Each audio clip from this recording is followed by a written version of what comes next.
What's up, everybody? Welcome to Podcast Now. I'm Alex, and in this video, I want to talk about the next Mass Effect game yet again. Talking about where our excitement and kind of hope for this game is at nowadays. After Dragon Age comes out, and I'm actually recording this on N7 Day, and boy, that didn't go the way that I thought it would. Well, actually, they did kind of preface it by saying it wasn't going to be much, and it certainly wasn't. But here we are, and we kind of get a taste of the new BioWare, right, with Dragon Age. Now, there are several returning people, and even some at pretty high positions for Mass Effect, right? You're not getting the whole band back together. In fact, like a lot of them are actually working on that Exodus game, right? So like if you want the pure old BioWare, that actually might be the place to check out. But we've seen this new era, like where they're at right now, and then how do we feel towards Mass Effect? Well, let me say something just to kind of start it out, right? I am, for better or worse, a pretty optimistic person, and I think I've gotten more optimistic as time has gone on. I feel like the world has kind of shaped me that way, and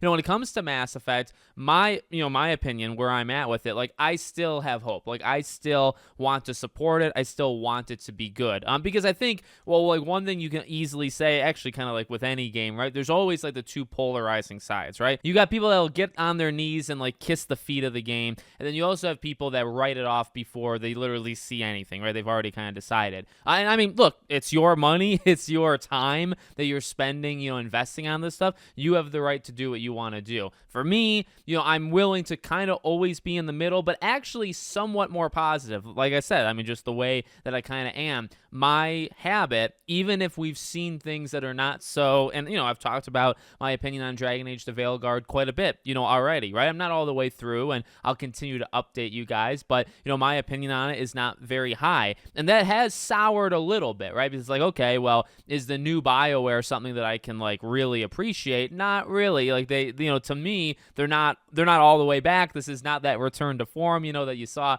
in all those reviews, etc., etc. But my general habit is I still want to believe in Mass Effect, and I don't want to write it off until we actually get, more stuff for it. And honestly, it would have to show major problems like early on, or actually just all the way up till release. It has to really show me it's an incredibly troubling position in order for me to say, like, not get it, or, day one or whatever. It's just, I love Mass Effect. Andromeda, I got day one. I definitely did not like that game. I am not on the side that believes that game has gotten better over time, but, we could talk about that in a different video. I want this game to be good, though, and, again, like, in order for me to not get it, you'd have to show me something kind of massive. However, okay, then you take kind of a critical look at it and you say, okay, well, how excited can you really be? And skeptical is probably the best term, right? Like, you see what happened in Dragon Age, and my biggest thing, I kind of got myself in a rant in the last Dragon Age video. It's really the choices. Like, I really need to be shown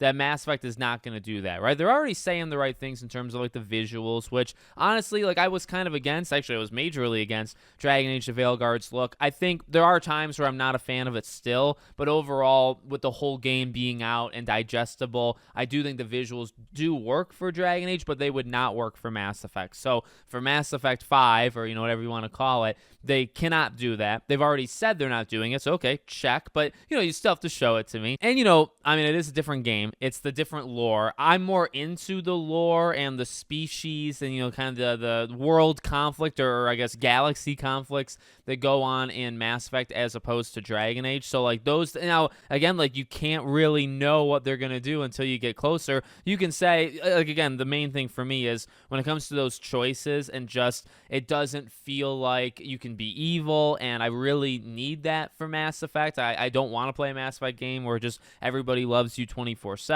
The whole when you pick something and they don't actually say what you pick. A lot of the almost on rails feel when it comes to the conversations. So much of those conversations feel like you don't have to actually have us pick. They could just say it. Those are things that honestly scares me because, I guess you have a couple things going on, right? You've had Mass Effect being worked on in the background for so long, but also it seems like they borrow people, right? And I mean, like, what we know, in fact, what they've outright said, like, the Dragon Age team is going to help. They're on the Mass Effect team right now. So, the Mass Effect team had however many people. I would have really preferred it to just be these, like, two studios inside BioWare. That might be unrealistic. And although it's going to have, that different visual style and probably even different feel, right?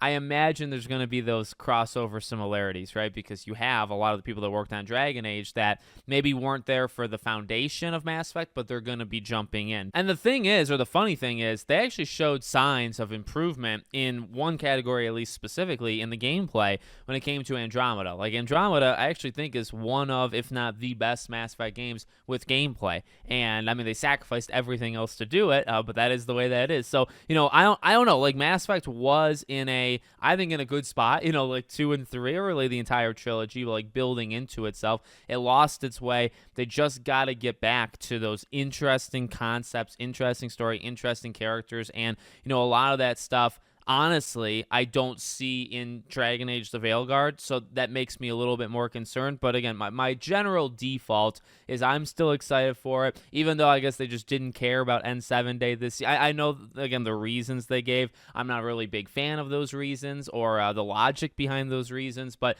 I am still excited for the game. You just got to get it out quick. I don't want to be waiting 4 or 5 more years for Mass Effect. They got to take their time. They definitely have to nail it. One thing you can say about Dragon Age, I think very nicely, is that the game runs. Like the game performance wise, I'm really not having any issues on that department. So that's just when you have games that have like other things going on that you can either critique or praise, right? You don't need game breaking bugs. You don't need 15 patches to get the game in working condition. You don't need all that like noise around the game. You can just kind of say, okay, by default the game is perfectly fine with that, and then everything else is what we can actually talk about. I remember when most games used to be like that, and obviously nowadays it's not so much. So as long as we don't get Mass Effect in 5-6 years, maybe like 2 or 3, maybe 3 is more realistic, right? I'd be totally cool with it. But I want to hear from you guys. Let me know in the comments. Are you excited for the game? Are you like scared about it now after Dragon Age, or maybe more excited for it after Dragon Age? Let me know. Make sure as always you're subscribed to the channel, bell icon turned on. I hope to see you all on the next one.